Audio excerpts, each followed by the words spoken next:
इस बार सोच लेना, हम चुप नहीं रहेंगे, जो कुछ को हमको कहना वो जोर से कहेंगे।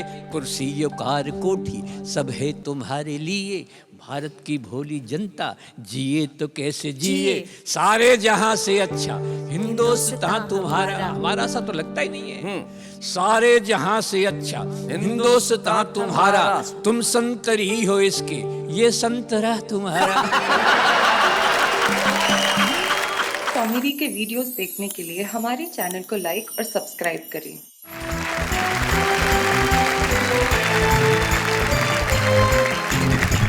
आइए मिलकर एक बार कहते हैं वाह वाह क्या बात है। वाह वाह क्या बात है हमारे इन तीन साथियों के लिए जो आज यहाँ पे बैठे हैं और बड़े खूबसूरत लग रहे हैं। क्या बात है महेंद्र शर्मा जी, 65 साल की उम्र में भी आपकी जवानी कायम है। आज भी वो शानदार आपने वेस्ट कोट पहन रखा है, गुलाबी रंग की शर्ट, आए हाय हाय हाय हाय हाय, क्या बात क्या है। कल्पना अनंत हो गई, दृष्टि दिग दिगंत हो गई। क्या बात है। आपने निहार जो लिया, जिंदगी बसंत हो गई। हाय हाय क्या बात है। महेंद्र शर्मा जी के पास है जो निश्चित तौर पे गुरु हैं, क्योंकि टीचर है, पढ़ाते हैं और बड़ी मेहनत करते हैं। इसमें कहते हैं मुझे कोई शक नहीं कि नई पीढ़ी में अगर सबसे परिश्रमी कवि कोई है तो वो प्रवीण शुक्ल है। भाई क्या बात है, हम जोरदार तालियों से स्वागत करते हैं प्रवीण शुक्ल। और ये तो उम्र से भी गुरु ही हैं जो बैठे हैं, अलबेले हैं, बहुत गुरु आदमी है। जवानी और बुढ़ापे में बड़ा संघर्ष होता है, हाय हाय ये मन की मौज मस्ती है, चरम उत्कर्ष होता है। हाय बुढ़ापे पे न जाओ, मन कभी बूढ़ा नहीं होता। और बुढ़ापे का दीवानापन बड़ा डेंजरस होता है। बुढ़ापे का दीवानापन बड़ा डेंजरस होता है। बिल्कुल ठीक कहा पदम अलबेला ने। और महेंद्र शर्मा हमारे उदाहरण है जो वस्त्रों से भी और विचारों से भी आज तक जवान है, तो हम चाहते हैं उनकी जवानी की झलक यहाँ कुछ देखने को मिले। हमारे बीच में है महेंद्र शर्मा, जोरदार तालियों के स्वागत करें।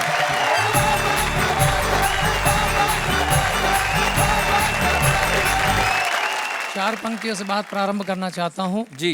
कोई कह रहा था लड़का कि तेरी जुदाई में नींद नहीं आती, चैन खोता है, दिल रोता है। अच्छा। लड़की बोली डॉक्टर से चेक करा ले, डेंगू बुखार में ऐसा ही होता है।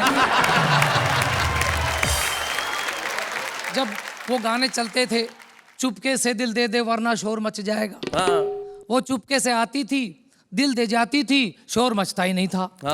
और आजकल दिल हाथ में लिए फिर रहे हैं और शोर मचा रहे हैं, एक बार आजा आजा आजा। ये हो गया। तब चार पंक्तियां कहना चाहता हूं कि पहले इरादे, फिर वादे, फिर हाव भाव से। आजकल प्यार ये हो गया है जी। वह उसे डेटिंग पे ले गया बड़े चाव से और बीच समंदर ले जाकर किया प्यार का इजहार, आई लव यू कह दे वरना उतर जा मेरी नाव से। क्या बात है, क्या तरीका है। पदम जी कह रहे थे बुढ़ापे का प्यार बड़ा डेंजरस होता है जी। भावना इनकी शब्द मेरे जी कि गैस सी बनने लगती है मुलाकात के बाद, गैस सी बनने लगती है इस उम्र में। हाँ। बीपी हाई होता है तेरी हर बात के बाद, और तेरी गलियों में ना रखेंगे कदम भूले से, बहुत कीचड़ हो जाती है सनम बरसात के बाद। फिर चार पंक्तियां अपने ऊपर हंस करता हुआ कहना चाहता हूँ कि दिल के अरमा आंसुओं में बह गए। हम गली में थे, गली में रह गए, अपनी तो किस्मत ही खराब थी, लाइट चली गई, जो बात उससे कहनी थी उसकी मम्मी से कह गए। शादी हो जाती है प्यार के बाद जी। शादी के बाद प्यार रहता है या नहीं रहता कोई गारंटी नहीं है। हमारे एक मित्र चमन लाल, उनकी पत्नी को रहता है बस इसी बात का मलाल कि जब भी वो किसी कार्यक्रम या समारोह में जाते हैं तो पत्नी को साथ नहीं लेकर जाते हैं। अच्छा। इसकी पूछी वजह तो बोले दिमाग मत चाटो सुबह सुबह, अरे आप ही हमारी पत्नी को समझाइए, दिल्ली में कानून बना है 15 साल पुराने वाहन सड़कों पर मत लाइए।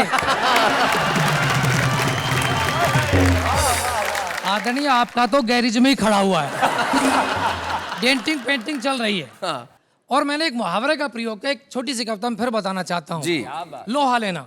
हम जो बच्चे हिंदी ज्यादा नहीं समझते उन्हें बता दें, लोहा लेना मुहावरे का अर्थ होता है मुकाबला करना। मुकाबला करना। मरीज की नब्ज देखकर डॉक्टर बोला, आपकी नब्ज को बड़ी मुश्किल से मैंने टटोला, आपके शरीर में लौह तत्व की कमी है। मरीज बोला ये बात मुझे बिल्कुल नहीं जमी है, अजीब डॉक्टर हो, रोग को पकड़ नहीं पाते हो, दर्द दिल में है और इंजेक्शन घुटने में लगाते हो। इस बात की पक्की गवाही दे रहा हूं। अरे शरीर में लोहे की कमी कैसे हो सकती है, हर रोज पत्नी से लोहा ले रहा हूं। बहुत अच्छे। मेरे 4 साले हैं, अच्छा 3 तो अभी घर से निकाले हैं, अच्छा चौथा टिका हुआ है। हाँ। पत्नी से कहा मैंने इसे निपटाओ, वो बोली यहीं रहेगा। दोनों में तर्क वितर्क हुआ। फूल और कांटे के माध्यम से बात कहना चाहता हूँ जी जी। कि जब भी मेरा साला घर आता है बड़ा मजा आता है। आटे का कनस्तर 2 दिन में टन बोल जाता है। अच्छा ऊपर से पत्नी कहती है आपकी शर्म करता है, 2 रोटी कम ही चढ़ता है। आहा।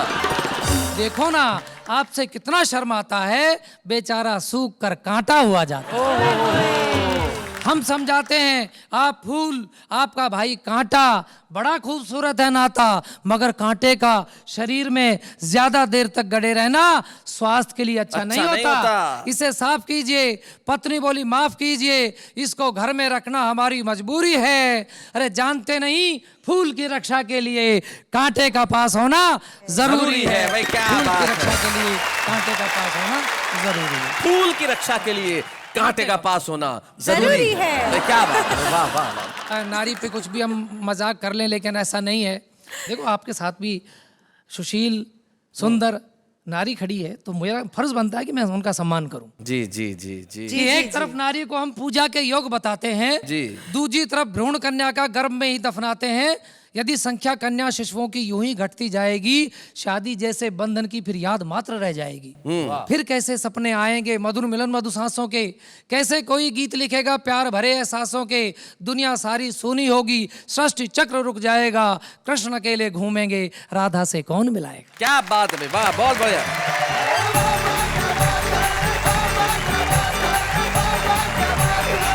बहुत बढ़िया महेंद्र भाई, बहुत सही कहा आपने। इन दिनों स्थिति ऐसी हो गई है, मोहब्बत की भी जमाने की भी, लेकिन आपने जो उस पर व्यंग किया और आपने जो अपनी हंसी की बातों से हम सबको हंसाया, उसके लिए हम आपके बेहद आभारी हैं कि आप यहाँ तक आए। महेंद्र शर्मा जी, और अपनी कविताएं सुनाइए। एक शायर का शेर याद आ जाता है, वो कहते हैं कि जब तक बिका न था कोई पूछता न था, तुमने मुझे खरीद के अनमोल कर दिया। वाह वाह क्या बात है। एक ऐसे ही मोती हमारे बीच में है जो अनमोल है, जिनका नाम पदम अलबेला है, जो कहते हैं कि बुढ़ापे का जो इश्क बड़ा डेंजरस होता है। और क्या क्या होता है ये अलबेला जी से सुन ले तो कुछ बात हो। पदम अलबेला जी आइए जरा।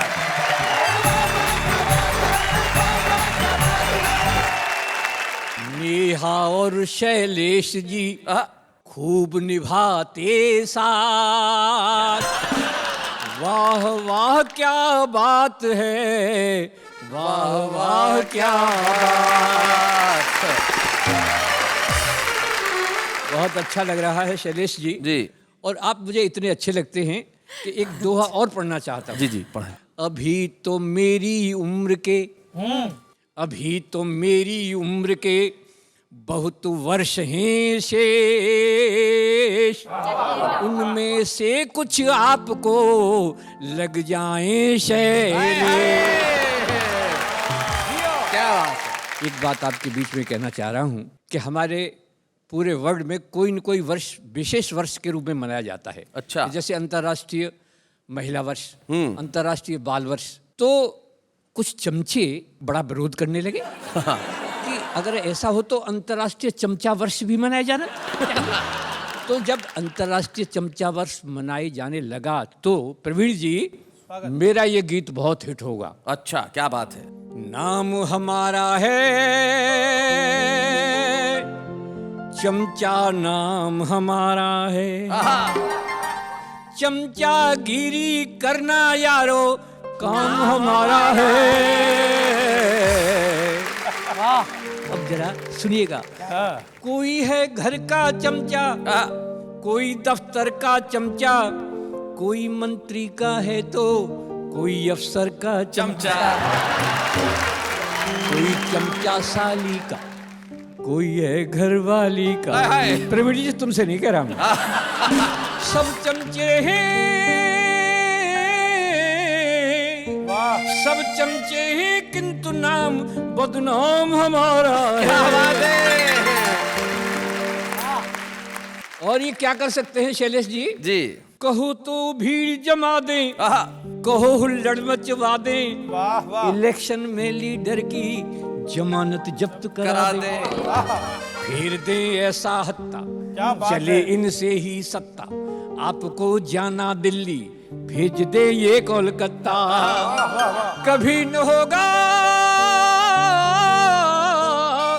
कभी न होगा चक्र सुदर्शन, जाम हमारा है। बहुत बढ़िया, बहुत अच्छा। चमचा नाम हमारा है, चमचा नाम। क्वालिटीज ऑफ चमचा। क्वालिटीज ऑफ चमचा। कोई है फिल्मी चमचा, कोई है इल्मी चमचा। क्या बात। शीघ्र कवि बन जाता है, कवि का जुल्मी चमचा। आहा। कहीं चमचा है शहरी, कहीं चमचा दिल लहरी, कहीं पर पाया जाता बड़ा ही चमचा जहरी। घोर विरोधी, घोर विरोधी तत्वों से संग्राम हमारा है। बहुत बढ़िया। चमचा नाम हमारा है, चमचा नाम। अंतिम है जी। कोई है मेहनत वाला कि जिसने काम निकाला, उसी से कहते हैं सब अजी चमचा है साला। चमचा कहाँ नहीं है, जगह जो जहाँ नहीं है, आप कह सकते हैं क्या कि चमचा यहाँ नहीं है। क्या बात है। यहाँ उपस्थित, यहाँ उपस्थित चमचों को प्रणाम हमारा है। तो हमारी एक बड़ी प्रिय कविता है, वो सुना दीजिए। तुम तो ठहरे नेताजी, जरा उसके 2 बंद सुना दीजिए। तुम तो ठहरे, आहा। तुम तो ठहरे नेताजी, देश क्या बचाओगे। तुम तो ठहरे नेताजी, देश क्या बचाओगे। अरे तुम तो ठहरे नेताजी, देश क्या बचाओगे। रात वाली, रात वाली, रात वाली फ्लाइट से और दिल्ली भाग जाओगे। रात वाली फ्लाइट से दिल्ली भाग जाओगे। शर्म के समंदर में डूबने से डरते हो। क्या बात है। शर्म के समंदर में डूबने से डरते हो। चुल्लू भर, हाय हाय। तो चुल्लू भर, तो चुल्लू भर पानी में भी डूब नहीं पाओगे। चुल्लू भर पानी में डूब नहीं पाओगे। तुम तो ठहरे नेताजी, देश क्या बचाओ। और एक वास्तविकता शैलेश जी, अब तो घोटालों का स्कोर काफी है। स्कोर काफी है। अब तो घोटालों का स्कोर काफी है। और क्या, अरे और क्या, अरे और क्या घोटालों की सेंचुरी बनाओगे। और क्या घोटालों की सेंचुरी बनाओगे। तुम तो ठहरे नेताजी, देश क्या बचाओगे। और साहब, इनकी भाषण की शैली देखिए कि बहनों और भाइयों, मैं ठीक ठीक कह रहा हूँ, मेरी सच मानिए। पिछली सरकार ने आपका बहुत खून चूसा है, इस बार एक मौका हमको भी दीजिए। कि अपने भाषणों में भी क्या कमाल करते हो। अपने भाषणों में भी क्या कमाल करते हो। रैलियों की, अरे रैलियों की, अरे रैलियों की थैलियों से और कितना कमाओगे। और साहब, शैलेश जी क्या कहना चाह रहा हूँ जी कि अब तो सीबीआई के हाथ बड़े लंबे हैं। अब तो सीबीआई के हाथ बड़े लंबे हैं। जेल चले, अरे जेल चले, जेल चले जाओगे तो बहुत याद आओगे। जेल चले जाओगे तो बहुत याद आओगे। और अंतिम सुन लीजिएगा कि अब के वोट मांगने जो मेरे गांव आओगे। अब के वोट मांगने जो मेरे गांव आओगे, इस बार सोच लेना हम चुप नहीं रहेंगे। इस बार सोच लेना हम चुप नहीं रहेंगे। जो कुछ को हमको कहना वो जोर से कहेंगे। कुर्सी कार कोठी सब है तुम्हारे लिए। भारत की भोली जनता जिए तो कैसे जिए। सारे जहां से अच्छा हिंदुस्तान तुम्हारा। हमारा सा तो लगता ही नहीं है। सारे जहां से अच्छा हिंदुस्तान तुम्हारा। तुम संतरी हो इसके, ये संतरा तुम्हारा। सर वाह वाह क्या बात है। सारे जहां से अच्छा हिंदुस्तान तुम्हारा। तुम संतरी हो इसके, ये संतरा तुम्हारा। छोड़ो जी अब तो छोड़ो, इतना नहीं निचोड़ो। बहुत क्या बात है। One more. छोड़ो जी अब तो छोड़ो, इतना नहीं निचोड़ो। हो राष्ट्रभाषा हिंदी तुम कहते ढोलते हो। बच्चों के साथ घर में अंग्रेजी बोलते हो। बच्चों के साथ घर में अंग्रेजी बोलते हो। मौसम है घोटालों का, परिवेश घोटालों का, सब आप जानते हैं। ये देश घोटालों का, ये द्वेष जातियों का अक्सर बढ़ाया तुमने। ये द्वेष जातियों का अक्सर बढ़ाया तुमने। और हिंदू और मुसलमान को अक्सर लड़ाया तुमने। हिंदू और मुसलमान को अक्सर लड़ाया तुमने। अब के जो वोट मांगने मेरे गांव आओगे, इस बार हार जाओगे।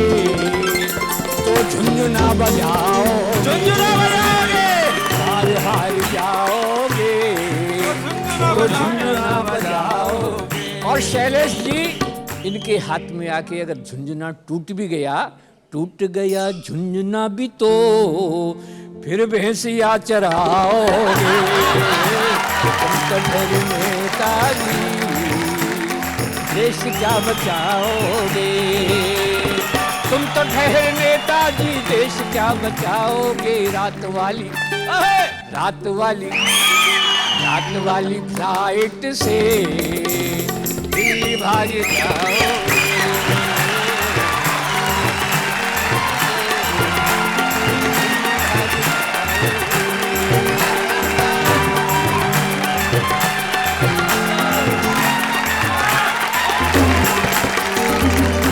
इस कविता के बाद न ज्यादा कुछ कहने को है, न ज्यादा कुछ सुनने को है। काल कर दिया।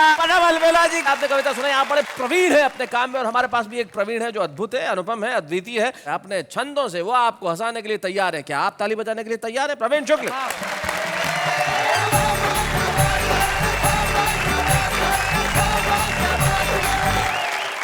एक गुरु और शिष्य के क्या संवाद हो सकते हैं इस देश में। जी।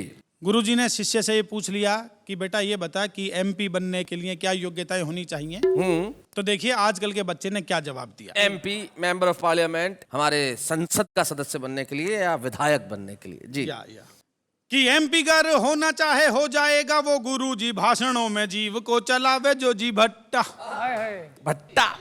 कि मंत्रीगर होना चाहे हो जाएगा वो गुरुजी भाषणों में जीव को चलावे जो जी भट्टा। कभी मूछों को मरोड़े, कभी दोनों हाथ जोड़े। जरूरी लगे तो ओढ़े सिर पे दुपट्टा। जरूरी लगे तो ओढ़े सिर पे दुपट्टा। ये करूंगा वो करूंगा, सेवा करता मरूंगा। वायदों का लगवा दे पूरा पूरा चट्टा। बिना कुछ करे कहे ये किया है वो किया है। पूरा पूरा हो निकम्मा, पूरा हो निखट्टा। पूरा हो निकम्मा, पूरा हो निखट्टा। गुरुजी ने कहा कि और बता मंत्री बनने के लिए क्या योग्यताएं होनी चाहिए। तो देखिए बच्चे ने क्या कहा कि मंत्रीगर होना चाहे हो जाएगा वो गुरुजी। देखने में देह से लगे जो हट्टा कट्टा। सामले से मुखड़े पे प्यारी सी सजी हो दाढ़ी। थुल थुल काया पे हो 20 गज लट्ठा। थुल थुल काया पे हो 20 गज लट्ठा। झूठा जो वकील होवे, उड़ने में चील होवे। गिद्ध की तरह छीने मार के झपट्टा। लड़ने में लट होवे, बुद्धि से अनट होवे। 4 दिन में बिठा दे भारत का भट्टा। 4 दिन में बिठा दे भारत का भट्टा।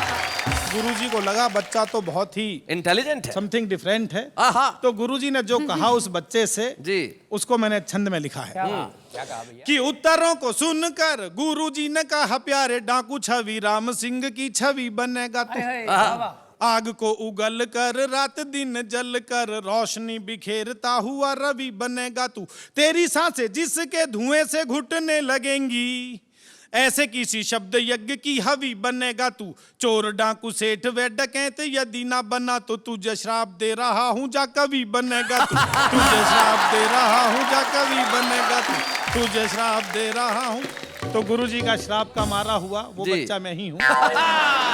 और मैंने फिर बहुत सारे एक्सपेरिमेंट किए जी। एक ऐसी कविता लिखी उसमें पहली पंक्ति जहां समाप्त होती है दूसरी पंक्ति वहीं से प्रारंभ होगी, दूसरी पंक्ति जहां समाप्त होती है तीसरी पंक्ति वहीं से प्रारंभ होगी। इसको हिंदी छंदों की भाषा में सिंहावलोकन छंद कहा जाता है। शेर जब पीछे मुड़ के देखता है तो सिंह का जब अवलोकन अपने शरीर की तरह होता है। ये भाषा में भी होता है कि पंक्ति है, पंक्ति का जो आखिरी शब्द है फिर से वो पहला शब्द बन जाता है। तो वो सिंहावलोकन छंद की कविता है जी। जो आप सुनाए। कि गद्दी के कारण देश हुआ रद्दी हुआ है पूरा ही ढांचा। ढांचे में बगुलों ने मछली को फांसे हैं मुंह सब दीन दुखी जन के पसीने से ढेर लगे धन से खनकती है लीडरों की गगरी से बनती है सोने की नगरी में खन के है पैसे से रचते हैं खेल चाहे जैसे कि रचते हैं चौपट राजा का फिर भी बजता न बाजा है डंडा निर्धन जन पर कोई दोष नहीं इनके सिर पर रखते हैं गांधी की टोपी ने हिंसा की आरजू न सौंपी ना कोई भी आदत भद्दे करम से क्यों मिल रही गद्दी। क्या बात है भाई, वाह वाह वाह वाह, बहुत बढ़िया। एक शुद्ध संबोधनों की कविता सुनिएगा स्वागत। जिसका शीर्षक है भूतपूर्व प्रेमी वर्तमान पति शादी के बाद में पति की दुर्गति हुई तो उसने कैसे कैसे संबोधन दिए अपनी श्रीमती जी को। जी। तू टूटा हुआ ट्रैक्टर थी मैं तुझको कार समझ बैठा। जिसने बेड़ा ही गर्क किया उसको उद्धार समझ बैठा। मैं समझ रहा था तू तो निर्मल निर्झर पावन गंगा है पर जिसने मेरे घर को फूंका तू तो वही पतंगा है। कर्कश कपटी कहकर मुझ पर आरोप लगाती रहती है। खाली ठलुआ पाजी नालायक मुझे बताती रहती है। मेरी अच्छी खासी किस्मत को तूने आकर फोड़ दिया। मैं छड़ा कुआरा अच्छा था तूने आकुनबा जोड़ दिया। क्या बात है। चुन्नू मुन्नू रीटू पीटू टीटू का मुझे प्रसाद दिया। बच्चों की इस फुलवारी को तुमने पूरा ही खाद दिया। बच्चे जब से देखे मुझको दिन में तारे दिख गए। हम दूध पिलाना गोद खिलाना नाक पहुंचना सीख गए। फीस जमा करने वाली लाइन में अक्सर लगता हूँ। मैं जगता जगता सोता हूँ मैं सोता सोता जगता हूँ। मेरी पतलून शर्ट का तूने आकर कुर्ता बना दिया। जो हलवा पूरी खाता था उसका ही भुर्ता बना दिया। मकड़ी की तरह से मुझ पर तू जाल पूरती रहती है। जैसे कच्चा खा जाएगी तू मुझे घूरती रहती है। तेरी माँ कहती थी तू तो मेरे चरणों की दासी है पर मुझको लगता है तू तो मेरे प्राणों की प्यासी है। बहुत बढ़िया।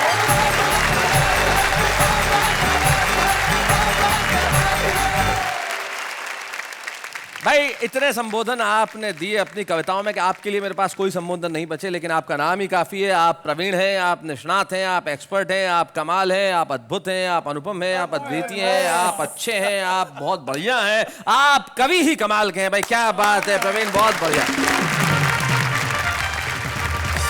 गुरुजी, मेरे मन में एक प्रश्न जागा। आपके मन में प्रश्न न जागे ऐसा क्षण होता ही नहीं। गुरुजी आप ये बताइए क्या आपने अपने गुरु की कभी क्लास ली है, यानी अपने गुरु के साथ कोई मस्ती या कोई सबक सिखाया है उनको? मतलब आप क्या चाहती हैं कि मैं आपको ऐसा कोई गुर सिखाऊं कि आप मुझे सबक सिखाएं? नहीं मतलब बताइए ना प्लीज। मैंने तो नहीं, लेकिन मेरे एक दोस्त ने बड़ा कमाल किया था। उसने एक बार स्कूल में जब क्लास चल रही थी तो उनके गुरुजी ने कहा कि जो मेरे सवाल का जवाब देगा मैं उसे अभी घर जाने की इजाजत दूंगा। ये सुनते ही मेरे दोस्त ने अपना बस्ता खिड़की से बाहर फेंक दिया। गुरुजी ने पूछा किसने फेंका? वो दौड़ के लाया, सर मैंने फेंका, मैंने सवाल का जवाब दिया, घर भेजो। बड़े कमाल के आपके दोस्त। अरे मेरे दोस्त तो कमाल के हैं। ऐसे ऐसे गुर आते हैं मेरे दोस्तों को जिसके एक हमारे दोस्त और हैं, उनका एक गुर बड़ा कमाल का है। जब देखो भिड़ते रहते हैं। भिड़ते रहते हैं। जी, बच्चों तक से भिड़ जाते हैं। Should I guess or you're telling me? आप कोशिश कीजिए, कौन हो सकते हैं वो? भिड़ते रहते हैं, भिड़ जाते हैं, और खास तौर पे बच्चों से भिड़ते हैं, खास तौर पे बच्चों से भिड़ते हैं, उन्हें ट्यूशन भी पढ़ाते हैं, उन्हें ट्यूशन भी पढ़ाते हैं। कभी कभी अचार की डिलीवरी भी करते हैं। गुरुजी आंसर यहाँ तक है, बस हेल्प कर दीजिए, बाहर आ जाए। हाँ, यही तो गुरु होता है, सब हिंट दे देता है और उसके बाद उत्तर स्वयं बताता है। तो मैं बताता हूँ, आ रहे हैं हमारे स्पेशल गेस्ट, तारक मेहता का उल्टा चश्मा के भिड़े यानी कि मंदार चंद्रावकर।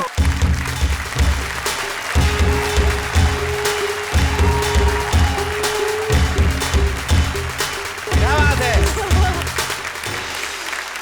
तो भाई भिड़े साहब, आपने नृत्य तो बहुत अच्छा किया, क्या बढ़िया ढोल पे आप नाचे, लेकिन सुनाने क्या वाले? बड़ी मुश्किल से, मतलब मैंने 2 रात जाके किताबें मतलब नोटबुक मेरी मतलब भरी हुई थी। मैं सोच रहा था कि मैं क्या लिखूं, लेकिन मैंने बहुत मुश्किल से एक कविता लिखी है। अच्छा। बस मैं वही सुनाने जा रहा हूँ। क्या बात है भाई, तालियां, मैं कविता सुना रहा हूं।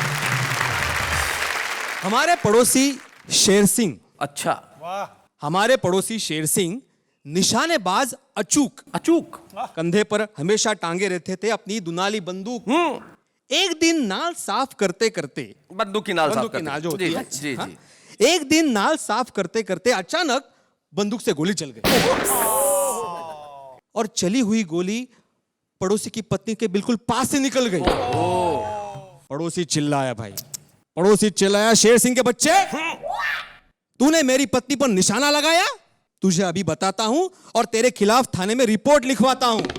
बिल्कुल सही है, कोई भी ऐसा ही करेगा। हाँ। पड़ोसी का गुस्सा देखकर शेर सिंह विनम्रता से बोले, सर थाने में बिल्कुल भी मत जाइए, थाने में बिल्कुल भी मत जाइए, समस्या को यही सुलझाइए। आप मुझसे इसलिए नाराज है क्योंकि मैंने आपकी पत्नी पर गोली चलाई। अच्छा। आप अपना गुस्से को पूरी तरह उतार दीजिए। यदि बदला ही लेना है तो मेरी पत्नी को गोली मार दीजिए। तो वैसे बाय द वे किसकी कविता है ये? अभी आप कवि से पूछ रहे कविता किसकी है? आप ओहो, कमाल है आप भी। मैं कवि से पूछ चुका हूँ, इसलिए बता रहा हूँ और आपसे पूछ रहा हूँ कि किसकी कविता है। यही मेरी समझ लीजिए, अभी क्या हम मेरी समझ लीजिए। शिक्षक बन के पर्ची काटना अच्छी मेरी बात नहीं आपने है। प्रवीण शुक्ल का नाम सुना है? हाँ, वो कविता पढ़ने के बाद नीचे नहीं, मतलब वो प्रवीण शुक्ला जी की ही कविता है। हाँ, प्रवीण शुक्ल, आप शायद जानते नहीं हो प्रवीण शुक्ल। ये जो 3 लोग बैठे हैं, हाँ जी, उनमें जो सबसे बीच में जो वो बैठे हुए हैं, ये अच्छा ये है। ये हो बहुत thank you Praveen ji, thank you. आज तो आपने हमारी लाज रख ली, वरना मैं सोच रहा था कि मैं आज आके नहीं, इन्होंने तो आपकी लाज रख ली, आपने इनकी उतार दी। नहीं भाई, इनकी कविता आपने पढ़ी और इनकी एक पुस्तक है, उसमें पेज नंबर 78 पे ये कविता है। बिल्कुल, क्या मेमोरी है, वाह वाह। ये तो मैं पढ़ चुका था, इसलिए। आपने वो किताब खरीदी थी? बिल्कुल, मतलब मैंने मांग के ली थी, खरीदी तो नहीं थी, लेकिन मैं खरीद लूंगा, जरूर खरीद लूंगा। और इनकी कविता है, हमारी कविता एक ही बात है, हम लोग एक ही तो है ना? ये पहला हमने ऐसा टीचर देखा जो कविता की किताब खरीद के समझता है कि उसने कवि को खरीद लिया है। वो तो मजाक की बात है, मतलब मेरी बात हो गई थी इनसे पहले ही। इनसे पहले हो गई थी। रवीन जी, आपने इजाजत दे दी थी ना? इजाजत है, क्योंकि भिड़े जी से भिड़ने की हिम्मत कोई कर नहीं सकता अरे, है, वरना मेरा भी हाल वही होता जो तारक मेहता में बच्चों का हो रहा है। थैंक यू प्रवीण जी। भाई बंदार, थैंक यू वेरी मच। आपने यहाँ आए और आपने कविता सुनाई, और मुझे शायद ये कहने की जरूरत नहीं है कि आप जिस तरह तारक मेहता में लोगों को मुतासिर करते हैं, आपने एक कविता पढ़ के भी आज लोगों को तालियां बजाने पे मजबूर कर दिया, जो इस वक्त हम यहाँ इस स्टूडियो में भी बजा रहे हैं। बहुत बहुत शुक्रिया यहाँ आने के लिए। Thank you so very much. Thank you so much. Thank you.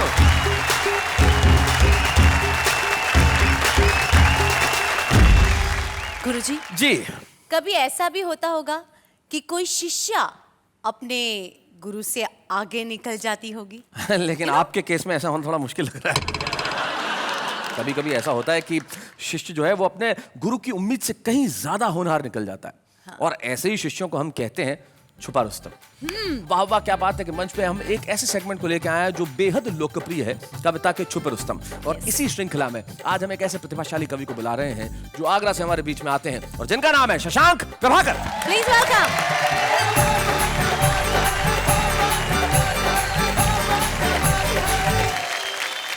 4 पंक्तियां एक हिंदुस्तानी होने के नाते मेरा मन करता है आप लोगों के बीच रखूं कि वो हिंदू हो या मुस्लिम हो, सभी का मान रहता है किसी के घर में गीता है, कहीं कुरान रहता है, वाह। किसी का कोई मजहब हो, सभी से प्यार है हमको, हमारे दिल में तो हर वक्त हिंदुस्तान है। क्या बात है, वाह वाह वाह, बहुत अच्छे। 4 पंक्तियां आपकी नजर करता हूं जी। कि इस दौर के माहौल की सूरत नहीं देखी जाती। हाँ। ये यात्रा करके आए हम लोग। क्या कहने। इस दौर के माहौल की सूरत नहीं देखी जाती, पैसे से गरीबी की शरारत नहीं देखी जाती, और कातिल से जिंदगी की दुआ मांग रहा है, क्यों? मंडी में सियासत की शराफत नहीं देखी जाती। क्या बात है, वाह वाह वाह, कातिल से जिंदगी की दुआ। बहुत अच्छे। क्या राजनीति कहाँ चल के आई, धर्म कहाँ चल के आया, कहाँ हिंदुस्तान को कहाँ होना चाहिए था, कहाँ पर खड़ा है कि चिराग अब तो अंधेरों की जुबां बोलते हैं, लोग चांदी की तराजू में धर्म तोलते हैं। वाह, अजब वक्त का करिश्मा है, बहरे सुनते हैं और गूंगे यहाँ बोलते हैं। क्या बात है, वाह वाह। ये आपने बिल्कुल ठीक कहा था। मुझे प्रदीप चौबे जी की 2 पंक्तियां याद आती है। वो कहते हैं कि राह अंधा दिखा रहा है मुझे, स्वाद गूंगा बता रहा है मुझे, खुद को तबला एक समझने लगा हूं, एक अनाड़ी बजा रहा है मुझे। हालत यही है। 4 पंक्तियां नजर करता हूँ।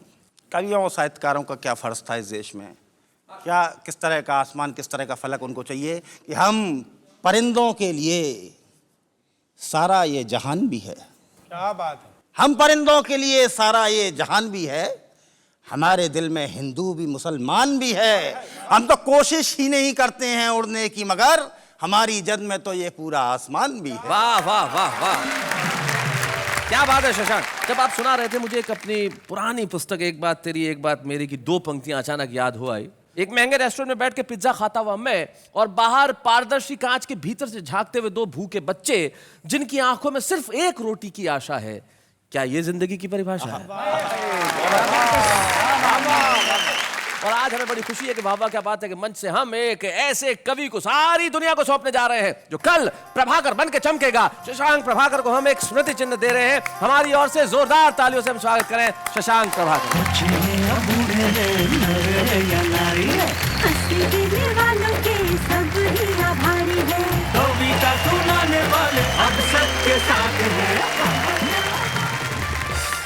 गुरुजी जी, आपके आदेश के अनुसार मैंने सारे कविजनों की कविताएं ध्यान पूर्वक सुनी है। क्या बात है? जी, एक्चुअली मैंने कुछ इनसे सीख भी लिया है।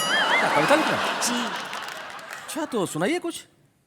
कविता कहना इतना आसान काम नहीं है। ये तो सभी को पता है, आप कविता सुनाइए। नहीं, ये कविता का ही भाग रूप है। कविता बनाना इतना आसान काम नहीं है, इस काम में एक पल भी जनाब आराम नहीं है। दिमाग पे बहुत जोर पड़ता है, लेकिन क्या करूं, मेरे पास बादाम नहीं है। जी जी जी, आपने कविता तो बहुत बढ़िया सुनाई, बहुत अच्छी थी। धन्यवाद। लेकिन मुझे अफसोस है कि आपके केस में बादाम भी कुछ नहीं कर पाएगी। हाँ, क्योंकि कुछ कविता ऐसी होती है जो ऐसे ही बनती है। हाँ, आप जिस तरह की कविता लिखती हैं उस तरह की कविता हमारे जो आम इंसान है वो बड़े बढ़िया ढंग से लिखते हैं। जरा सुनते हैं उनसे, वो क्या कहते हैं। ए नमक खराब मोबाइल, अब मैं समझा तेरी कानाफूसी, माल मेरा खाता है और करता है मेरी बीबी के लिए जासूसी। मेरा फोन आया, मुंह पे आई स्माइल, फोन उठाकर मैंने पूछा क्या खत्म हो गई वो फाइल। तारों में अकेला चांद जगमगाता है, कांटों से घबराना मत मेरे दोस्त, क्योंकि कांटों में ही अकेला गुलाब मुस्कुराता है। दोस्ती नाम है सुख दुख की कहानी का, दोस्ती नाम है सदा मुस्कुराने का, ये कोई पल भर की पहचान नहीं, दोस्ती नाम है सदा साथ निभाने का। कपड़े हैं सिलवाना तो ढूंढ लो दर्जी, कपड़े हैं सिलवाना तो ढूंढ लो दर्जी, अगर ऐसे ही घूमना हो तो आपकी मर्जी। माना कि हर समंदर गहरा नहीं होता, हर हीरा चमकदार नहीं होता, जरा संभल के प्यार करना दोस्तों, हर हसीन चेहरा वफादार नहीं होता। मेरे दोस्त, मोहब्बत की राहों में सिर्फ दर्द मिलेगा, क्यों नहीं खोल देता एक दवाखाना, धंधा अच्छा चलेगा।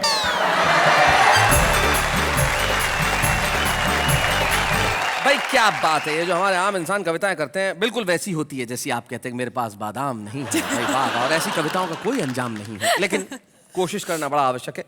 बहुत सारे कवि ऐसे होते हैं जो कोशिश करते हैं, कोशिश करते हुए कवि बनते हैं। मैंने एक ऐसे ही रॉ युवक को कई वर्षों से कोशिश करते देखा। कोशिश करते करते वो कविता के क्षेत्र में एक बड़ा नाम हो गया। हास्य में छंद कहना बहुत आसान नहीं होता, बहुत कम कवि ऐसा कर पाए, लेकिन एक युवक, एक कवि जिसको मैंने पिछले कई बरसों में परिश्रम करते करते महारत हासिल करते देखा है, वो आज हमारे बीच में है, प्रवीण शुक्ल।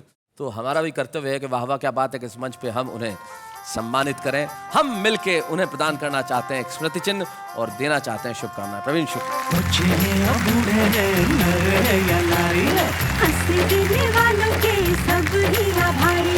कविता सुनाने वाले अब सबके साथ हैं। जैसा कि परंपरा है कि जिसका हम सम्मान करते हैं उसके परिवार का कोई ना कोई सदस्य यहाँ उपस्थित होता है, और हमें बड़ी खुशी है कि संजना भाभी आज यहाँ उपस्थित हैं, और साथ में प्रवीण के जीजा आदेश शर्मा भी, हम चाहते हैं दोनों यहाँ पर। स्वागत है संजना आपका और आदेश जी आपका भी। क्या बात है, नमस्ते। कैसी हैं? बहुत अच्छे। इतने कवि सम्मेलन में जाते हैं प्रवीण, जब कवि सम्मेलन में जाते हैं कैसा क्या महसूस होता है आपको? जब कवि सम्मेलन में जाते हैं तो दिखाते हैं मुझे अंगूठा, मैं भी कहती हूँ जाओ जाओ, तो मुझसे 2-4 दिन के लिए मेरा पीछा छूटा। 2-4 दिन के लिए पीछा छोड़ के जाओ। मैं बहुत अच्छे। घर में भी क्या आपको कविताएं सुननी पड़ती हैं इनसे? दुनिया भर में जो भी कुछ सुना के आते हैं वो सबको सुनाते हैं, लेकिन घर में आके तो मेरी सुननी पड़ती है। हमारे साथ आपके जीजा जी भी, आदेश जी, आप कुछ कहना चाहेंगे? प्रवीण जी के अंदर बहुत ही बेहतर क्वालिटीज़ हैं, और उन सारी क्वालिटीज़ में एक बहुत खास बात यह है, वो है इनकी पॉजिटिव नेचर। क्या बात है। और उसी पॉजिटिव नेचर को ध्यान में रखते हुए मैंने इनके लिए 4 पंक्ति लिखी हैं। अरे वाह, सुनाइए।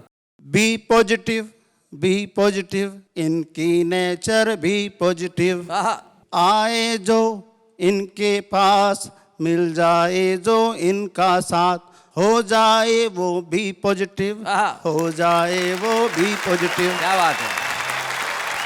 और मेरी शिष्या कुछ कहना चाहती है? हाँ, मैं कब से कहना चाहती हूँ कि गुरुजी, आचार्य श्री जी, आप इतना ज्ञान देते हैं मुझे, सौभाग्य है हमारा। आप गुरुदक्षिणा में क्या लेना चाहेंगे? गुरुदक्षिणा में मैं सिर्फ इतना कहूंगा, एक शेर जो सिर्फ आपसे नहीं सारी दुनिया से कहूंगा कि जिंदगी में हंसी बड़ी जरूरी है, तो सिर्फ किसी शायर का एक शेर मुझे याद आता है कि उदासी के चेहरे पढ़ा मत करो और गजल आंसुओं से लिखा मत करो। हंसते रहो और कहते रहो वाह क्या बात है।